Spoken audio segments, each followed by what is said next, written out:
వీళ్ళ కూడా తెలిసి అంటే ఇంకొకటి ప్రపంచ బ్యాంక్ దగ్గర పోయి మేము కత్తి పెట్టి పనలేదన్నారు. మీరు అక్కడ ప్రమాదం స్వామి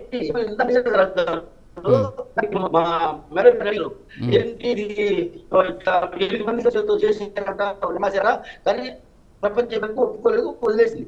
కానీ మాకు భయంగా ఉంది, భయపడుతున్నాం, మా పేరు పని చెప్పబోతుంది. అదే వాళ్ళ స్ట్రాటజీ. వైసీపీ నాయకుల జగన్మోహన్ రెడ్డి మైండ్ సెట్ అంటే స్ట్రాటజీ అనమాట. భయపడాలంటే వాడు సీరియస్ ఇస్తుంటాం ప్రపంచ బ్యాంకు అని ఇక్కడ ఎత్తుగా.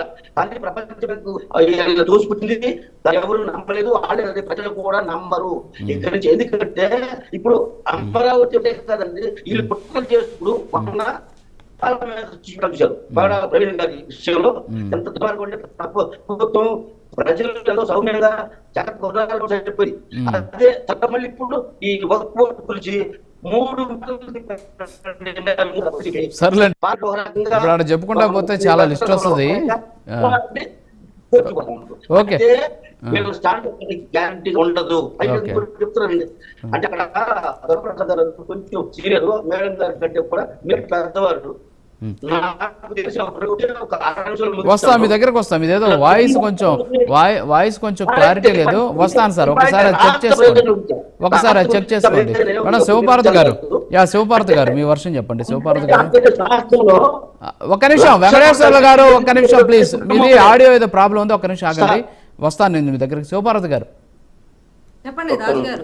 ఏంటి అసలు అంటే ఇప్పుడు ఏంది, ఇప్పుడు ఇన్ని కుట్రలు చేసినా సరే అమరావతికి డబ్బులు వచ్చేస్తున్నాయి, అమరావతికి నిధులు వచ్చేస్తున్నాయి. ఇప్పుడు ఏంటి వాళ్ళ బాధ ఏంటి? రాజధాని లేకుండా చేయడమా ఏంటి? తీరుతాయి ఆ బాధ జోడలాకే వైసీపీ శేఖర్ రెడ్డి గారు ఇప్పుడు మేము అడిగే క్వశ్చన్లకి ఆన్సర్ చెప్పలేదు. ఇప్పుడు 1,00,000 ఎకరాలు అన్నారు. 1,00,000 ఎకరాలు ఎక్కడ సేకరించారండి? ఎందుకు ఇంత ఫేక్ ప్రాపగాండా? ఏదైతే వీళ్ళు ఫేక్ ప్రాపగాండా చేశారో అదే ఫేక్ రిపోర్టు ప్రపంచ బ్యాంక్ వెళ్ళింది. ఏదైతే రిపోర్ట్ చేశారో, ఎవరైతే కంప్లైంట్ చేశారో అవే వీళ్ళు ఏవైతే పదే పదే ప్రస్తావిస్తున్నారో అవే విషయాలు వాళ్ళు అక్కడ ప్రస్తావించారు. అంటే ఎవరున్నట్టు దీని వెనక? అంటే ఎంత దారుణం అంటే ఇక్కడ ఒకటి శివపార్వతి గారు, ఎంత దారుణం అంటే రాజధాని లేదు, రాజధాని మ్యాప్లో లేదు. పిల్లలకి ఒక రకంగా చెప్పాలంటే ఒక 10 ఏళ్ల పాటు ఉన్నటువంటి పిల్లలకి రాజధాని లేకుండా వాళ్ళు ఎదిగిపోయారనమాట. ఫర్ ఎగ్జాంపుల్ 1వ క్లాసులో పిల్లలు స్టార్ట్ అయితే వాళ్ళు 10వ తరగతికి వచ్చేంత వరకు కూడా రాజధాని లేనటువంటి పరిస్థితి. మరి ఇలాంటి సిచ్యువేషన్ ఉన్నటువంటి నేపథ్యంలో అసలు ఇలాంటి కుట్రలు చేయాల్సినటువంటి అవసరం ఎవరికి వచ్చిందంటారు?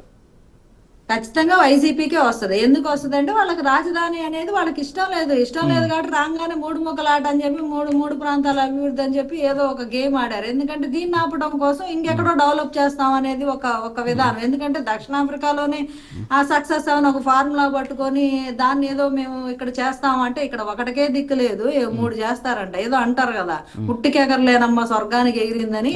వీళ్ళు అసలు ఒక్క రాజధాని డెవలప్ చేయడానికే దిక్కు లేక ఇంత అప్పులు చేసి వెళ్ళిపోయారు. ఇంత అప్పులు చేసి ఏం చేశారు? 1,00,000 కోట్లు అండ్ 1,00,000 ఎకరాలు. 1,00,000 ఎకరాలు ఎక్కడ శేఖర్ రెడ్డి గారు ఏమన్నా జమీనాలో నుంచి తీసుకొచ్చి ఇచ్చారేమో తెలియలే రైతులది. శేఖర్ రెడ్డి గారు మళ్ళీ వచ్చారు. బస్ లైవ్ చూసి వచ్చి మళ్ళీ ఆడేనట్టు ఉన్నారు. చెప్పండి.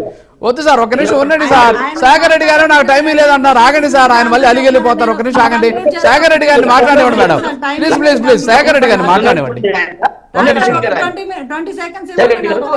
చెప్పండి సార్. వెంకటేశ్వర గారు ఒక్క నిమిషం ఆగండి సార్ ప్లీజ్. 1,00,000 ఎకరాలు ఎక్కడ ల్యాండ్ సేకరణ జరిగిందో చెప్పాలా, ప్రూఫ్ పెట్టాలి.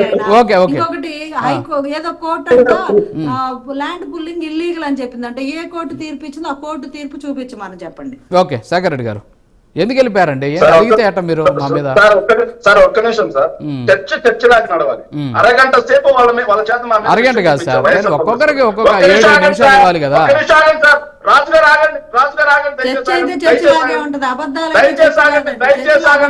సరే కానివ్వండి. ఆయన అరుస్తున్నారు కానీ ఆగండి మేడం, మీరు ఆయన మాట్లాడండి. అరగంట సేపు మా మీద విషయం జిమ్మిచ్చారు. 5 నిమిషాలు మేము మాట్లాడేసరికి కట్ చేస్తా ఉన్నారు. కానీ అంత అవసరం లేదు, అంత అవసరం లేదు సార్, అంత అవసరం లేదు. విజ్ఞత ఉంది కాబట్టే మాట్లాడమని చెప్తున్నా. చేస్తున్నారు ఎవరి ప్రయోజనాల కోసం? మీకు సార్ 1,00,000 ఎకరాలు ఎకరాన్ని అడిగారు సార్. 34,600 ఎకరాలు ల్యాండ్ పూలింగ్ ద్వారా సమీకరించారు. అది కాకుండా అసైన్డ్ భూములు ఇవన్నీ కలిపి ఇంకొక 20,000 ఎకరాలు, మొత్తంగా 54,000 ఎకరాలు ఈ రోజు సిఆర్డిఏ పరిధిలో ఉన్నాయి. 2019కి ముందే 54,000 ఎకరాలు. ఇది కాకుండా 54,000 ఎకరాలు సిఆర్డిఏ పరిధిలో ఉన్నాయి ఈ రోజు, సిఆర్డిఏ చేతిలో ఉన్నాయి ఈ రోజు. ఇవి కాకుండా మరో 44,000 ఎకరాలు భూ సమీకరణ